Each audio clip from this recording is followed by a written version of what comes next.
Hi friends, welcome to rise and shine. ഇന്ന് നമ്മളൊരു special rice വെറൈറ്റിയാണ് തയ്യാറാക്കാൻ പോകുന്നത്. ബാച്ചിലേഴ്സിനൊക്കെ ഈ വീഡിയോ വളരെ യൂസ്ഫുള്ളായിരിക്കും. അപ്പോൾ നമുക്ക് ഒനിയൻ റൈസ് അല്ലെങ്കിൽ ഉള്ളിച്ചോറിൻ്റെ റെസിപ്പിയിലേക്ക് പോയാലോ? നമ്മുടെ ഒനിയൻ റൈസ് തയ്യാറാക്കാൻ വേണ്ടിയിട്ട് ഞാനൊരു ചെറിയൊരു പാൻ അടുപ്പത്തേക്ക് വെച്ച് കൊടുത്തിട്ടുണ്ട്. എന്നിട്ട് അതൊന്ന് ചൂടായിട്ട് വരുമ്പോൾ ഒരു 2 ടേബിൾ സ്പൂൺ വെളിച്ചെണ്ണ ചേർത്ത് കൊടുക്കാം. എണ്ണ ഒന്ന് ചൂടായിട്ട് വരുമ്പോൾ അതിലേക്ക് നമുക്ക് ഒരു 1/2 ടീസ്പൂൺ അളവിൽ ചെറിയ ജീരകം ചേർത്ത് കൊടുക്കാം. കൂടാതെ ഒരു 2 ടേബിൾ സ്പൂൺ അളവിൽ കപ്പലണ്ടി കൂടെ എടുത്തിട്ടുണ്ട്. ഞാനിവിടെ വറുക്കാത്ത കപ്പലണ്ടിയാണ് എടുത്തിട്ടുള്ളത്. നിങ്ങൾക്ക് വറുത്തും ചേർക്കാവുന്നതാണ്.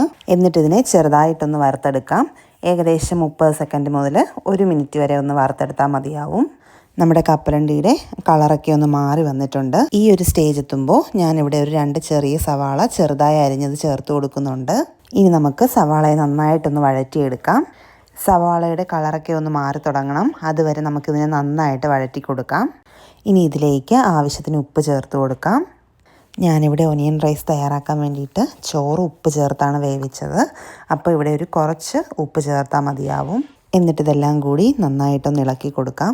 ഇപ്പോൾ നമ്മുടെ സവാള നന്നായിട്ട് വഴണ്ട് ചെറിയൊരു ഗോൾഡൻ കളറായിട്ട് വന്നിട്ടുണ്ട്.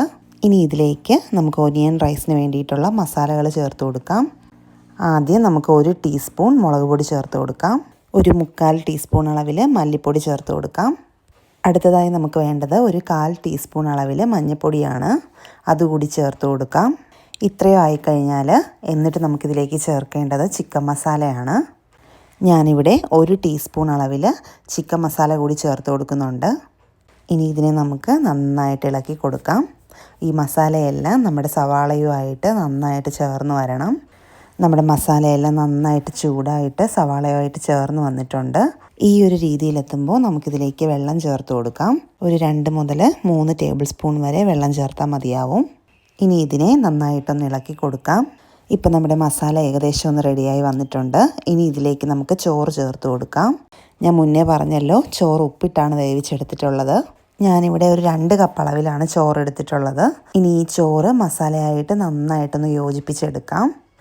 ഇതുപോലെ നന്നായിട്ടൊന്ന് നമ്മുടെ ചോറ് മിക്സ് ചെയ്തെടുത്തിട്ടുണ്ട്. ഇനി ഇതിലേക്ക് നമുക്ക് കുറച്ച് മല്ലിയില ചേർത്ത് കൊടുക്കാം. അതിനുശേഷം ഒരു പകുതി നാരങ്ങയുടെ ജ്യൂസ് കൂടി ചേർത്ത് കൊടുക്കാം. ഇനി ഇതെല്ലാം കൂടി നന്നായിട്ടൊന്ന് മിക്സ് ചെയ്തെടുത്താൽ നമ്മുടെ ഒനിയൻ റൈസ് ഇവിടെ റെഡിയായി കഴിഞ്ഞു. അപ്പോൾ നിങ്ങളെല്ലാവരും ഇത് ട്രൈ ചെയ്ത് നോക്കണം കേട്ടോ.